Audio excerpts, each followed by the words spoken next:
नमस्कार, आप देख रहे हैं द इंडिया टॉप। मैं हूं आदेश पुरी। बीएसएससी के द्वारा प्रथम इंटर स्तरीय परीक्षा का डॉक्यूमेंट्स वेरिफिकेशन कराने का वादा नवंबर प्रथम सप्ताह में किया गया था, लेकिन आप देख लीजिए 29 अक्टूबर हो गया और अभी इसके बारे में कोई नोटिफिकेशन तक नहीं आया है। और न ही जो 727 जो दोबारा एग्जाम हुआ था 1218 कैंडिडेट का, उनका रिजल्ट आने के बाद टाइपिंग और फिजिकल भी नहीं हुआ।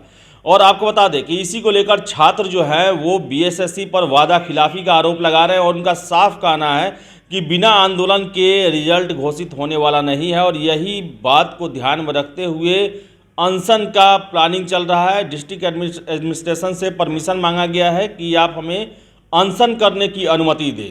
छात्र नेता दिलीप ने कहा है कि बिना आंदोलन के बीएसएससी प्रथम इंटर स्तरीय को क्लियर नहीं करने वाली है और इसके लिए छात्र आंदोलन बहुत जल्द होने वाला है, अनशन होने वाला है।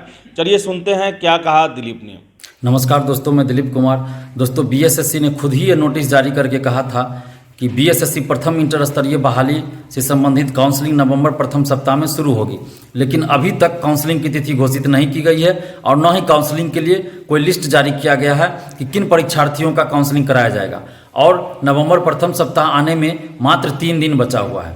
और दूसरी तरफ जो 727 नए अभ्यर्थी मुख्य परीक्षा पास किए, उनके लिए भी टंकन और आशुलेखन परीक्षा की तिथि अभी तक नहीं दी गई है। लेकिन जब 27 अक्टूबर को हम लोग ट्विटर पे आंदोलन करने वाले थे, तो उससे पहले ही 26 अक्टूबर की रात में ये सूचना दी गई कि 30 अक्टूबर के बाद इन लोगों के लिए टाइपिंग लिया जाएगा, लेकिन अभी तक उसकी भी तिथि घोषित नहीं की गई है।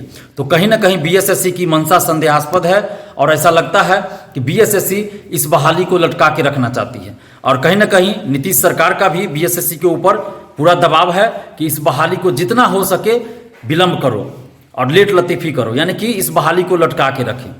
अन्यथा बीएसएससी भी इतना इस बहाली को लटका के नहीं रखती। और ऐसा देखा गया है कि जब भी आंदोलन होता है उसके बाद ही बीएसएससी कोई कार्य करती है। तो इसीलिए हम लोग को एक बार फिर से सड़क पे उतर के आंदोलन करना पड़ेगा, तभी ये बीएसएससी काउंसलिंग शुरू करवाएगी, अन्यथा ये बहाली लटका के रख देगी। तो एक बार फिर से हम लोगों को एकजुट होने की जरूरत है और जो एकजुटता 23 सितंबर के छात्र महाआंदोलन में दिखाई थी, वही एकजुटता एक बार फिर से दिखानी होगी और संख्या बल उससे कम 10 गुना ज़्यादा दिखानी होगी, तभी ये बीएसएससी काउंसलिंग करवाएगी, अन्यथा काउंसलिंग नहीं करवाएगी बीएसएससी। तो एक बार फिर से एकजुट होइए और फिर से सड़क पे उतर के हम लोग को आंदोलन करना है। और हमने पहले कहा था कि 1 से 3 नवंबर के बीच अनशन करेंगे, लेकिन पटना जिला प्रशासन से हम लोग को अभी तक अनुमति नहीं मिली है। और जैसे ही हम लोग को अनुमति मिल जाती है अनशन के लिए, जैसे ही हम लोग को पटना जिला प्रशासन से अनुमति मिल जाती है, हम लोग अनशन करेंगे और उसकी घोषणा भी हम लोग कर देंगे। तो हम लोग जिला प्रशासन से अनुमति लेने का प्रयास कर रहे हैं और जिस डेट से हम लोग को अनशन की अनुमति मिलेगी जिला प्रशासन से और जिस जगह पे अनशन करने की परमिशन मिलेगी, उसी जगह पे और उसी डेट से हम लोग अनशन पे बैठेंगे और उसी डेट से हम लोग बीएसएससी ऑफिस में भी आंदोलन करेंगे। यानी कि इस बार का जो आंदोलन होगा वो बदले हुए स्वरूप में होगा। एक तरफ अनशन भी चलेगा और दूसरी तरफ बीएसएससी ऑफिस में भी आंदोलन होगा। तो हम लोग बस जिला प्रशासन यानी कि पटना जिला प्रशासन से अनुमति का इंतजार कर रहे हैं और जैसे ही हम लोग को अनशन की अनुमति मिल जाती है तो हम लोग अनशन की घोषणा कर देंगे कि किस तिथि से अनशन होगा और किस तिथि से आंदोलन होगा। तो बस आप लोग तैयार रहिए और हमारी कोशिश है कि नवंबर प्रथम सप्ताह में ही हम लोग अनशन पे बैठे और आंदोलन भी करें। तो अब जिला प्रशासन हम लोग को कब अनुमति देती है, किस डेट से अनुमति देती है, ये देखने वाली बात है। तो हम लोग इंतजार कर रहे हैं। पटना जिला प्रशासन जिस डेट से हम लोग को अनुमति देगी उसी डेट से हम लोग अनशन करेंगे, क्योंकि अगर बिना परमिशन के हम लोग अनशन करते हैं तो 2-3 घंटा में ही हम लोग को वहाँ से उठा दिया जाएगा, क्योंकि अनशन करने के लिए परमिशन अनिवार्य होता है।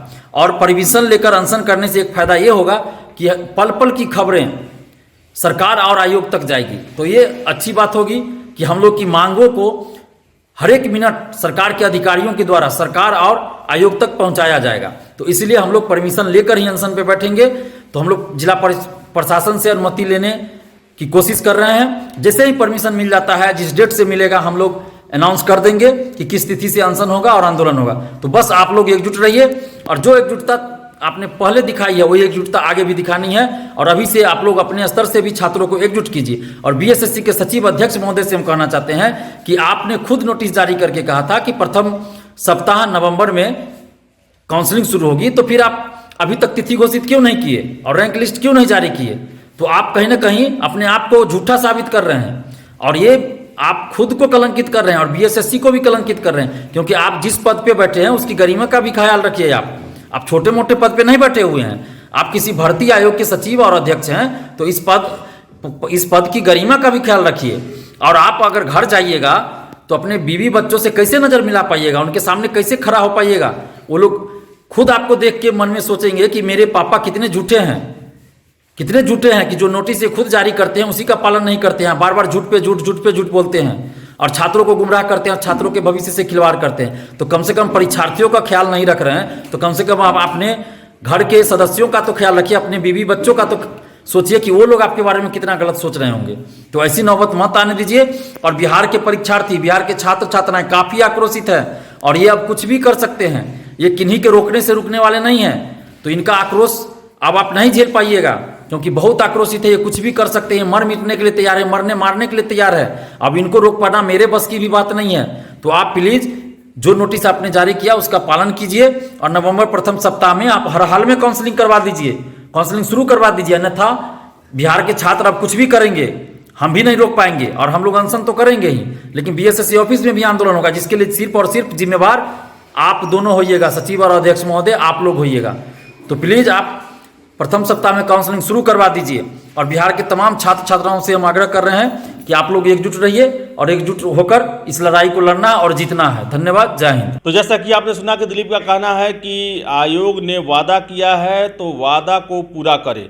पिछले 7 सालों से छात्र जो हैं वो आयोग के भरोसे ही बैठे हैं और 19 सितंबर के नोटिफिकेशन में आयोग के द्वारा यह स्पष्ट कहा गया था कि नवंबर प्रथम सप्ताह में संभावित है डॉक्यूमेंट्स वेरिफिकेशन, लेकिन उसको लेकर कोई कार्रवाई नहीं हो रही है और अंततः छात्रों को मजबूरन आंदोलन के लिए, अनशन के लिए सड़कों पे आना होगा और जैसे ही जिला प्रशासन की अनुमति मिलेगी आंदोलन किया जाएगा। और ये आंदोलन धरना स्थल जहां पर चिन्हित करेगी जिला प्रशासन, वहां और बीएसएससी ऑफिस के बाहर दोनों जगहों पर होगी। तो अब देखने वाली बात है कि आयोग जो है अब अंतिम समय चल रहा है, क्या आयोग डॉक्यूमेंट्स वेरिफिकेशन के लिए डेट जारी करता है या फिर धरना प्रदर्शन होके ही रहेगा? क्या छात्रों को और भी मेहनत करना पड़ेगा, लाठी डंडे खाने पड़ेंगे? ये समय बताएगा, लेकिन फिलहाल अभी कुछ भी होते हुए नज़र नहीं आ रहा है, जिसको लेकर छात्र दबाव बनाने की पूरी रणनीति में लगे हुए हैं। तो इस वीडियो में इतना ही। वीडियो पसंद आए तो लाइक शेयर करें, हमारे चैनल द इंडिया टॉप को सब्सक्राइब जरूर कर लें। धन्यवाद।